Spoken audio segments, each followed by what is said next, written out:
बिस्मिल्लाहिर्रहमानिर्रहीम। हाफिज़ा निदा टीवी के मुअज़्ज़ज़ देखने और सुनने वालों अस्सलाम वालेकुम। आज की जो मेरी वीडियो है उसका मौजू है मनो सलवा क्या है और इसको जन्नत से क्यों उतारा गया था और मनो सलवा की हकीकत क्या है। जब फ़िरौन दरियाए नील में गर्क हो गया और तमाम बनी इसराइल मुसलमान हो गए और जब हज़रत मूसा अलैहिस्सलाम को इत्मीनान नसीब हो गया तो अल्लाह ताला का हुक्म हुआ कि अब बनी इसराइल का लश्कर अर्ज़ मुक़द्दस यानी बैतुल मुक़द्दस में दाखिल हो जाएं। उस वक्त बैतुल मुक़द्दस पर अमालका की कौम का कब्ज़ा था जो बदतरीन किस्म के कुफ़ार थे और बहुत ताकतवर जंगजू और नहायत ही ज़ालिम लोग थे। चनाचे हज़रत मूसा अलैहिस्सलाम 6 लाख बनी इसराइल को अपने हमरा लेकर कौम अमालका से जहाद के लिए रवाना हो गए। मगर जब बनी इसराइल बैतुल मुक़द्दस के करीब पहुँचे तो एकदम बुज़दिल हो गए और कहने लगे, इस शहर में जब्बारीन अमालका रहते हैं जो बहुत ही ज़ोर आवर और ज़बरदस्त हैं, लिहाजा जब तक ये लोग इस शहर में रहेंगे हम हरगिज़ इस शहर में दाखिल नहीं होंगे।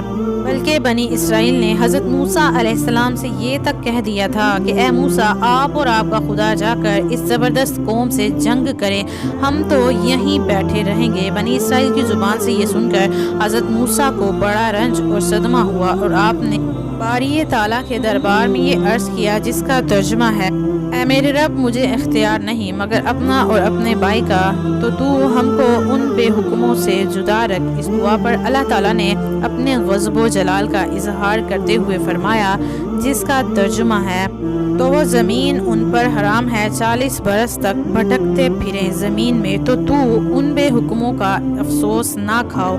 इसका नतीजा ये हुआ कि 6 लाख बनी इसराइल एक मैदान में 40 बरस तक भटकते रहे मगर उस मैदान से बाहर ना निकल सके। इस मैदान का नाम मैदान तैया है। जब हज़रत मूसा अलैहिस्सलाम 6 लाख बनी इसराइल के अफराद के साथ मैदान तैया में मुक़य्यम थे तो अल्लाह ताला ने उन लोगों के खाने के लिए आसमान से 2 खाने उतारे। एक का नाम मन और दूसरे खाने का नाम सलवा था। मन बिल्कुल सफ़ेद शहद की तरह एक हलवा था। ये सफ़ेद रंग की शहद ही थी जो रोज़ाना आसमान से बारिश की तरह बरसती थी और सलवा पकी हुई बटेरें थी जो हवा के साथ आसमान से नाजिल हुआ करती थीं। अल्लाह ताला ने बनी इसराइल पर अपनी नेमतों का शुमार करते हुए कुरान मजीद में इरशाद फरमाया जिसका तर्जुमा है, और मैंने तुम पर मनो सलवा उतारा। इस मनो सलवा के बारे में हज़रत मूसा अलैहिस्सलाम का ये हुक्म था कि तुम लोग रोज़ाना इसको खा लिया करो और कल के लिए हरगिज़ इसका ज़ख़ीरा मत करना। मगर बाज़ लोगों को ये डर लगने लगा कि अगर किसी दिन मनो सलवा ना उतरा तो हम लोग इस बेआबोताब और चटकिल मैदान में भूखे मर जाएंगे। चनाचे उन लोगों ने छुपा कर कल के लिए रख लिया तो नबी की नाफरमानी से ऐसी नहूसत फैल गई कि जो कुछ उन लोगों ने कल के लिए जमा किया था वो सब सड़ गया और आइंदा के लिए उसका उतरना बंद हो गया।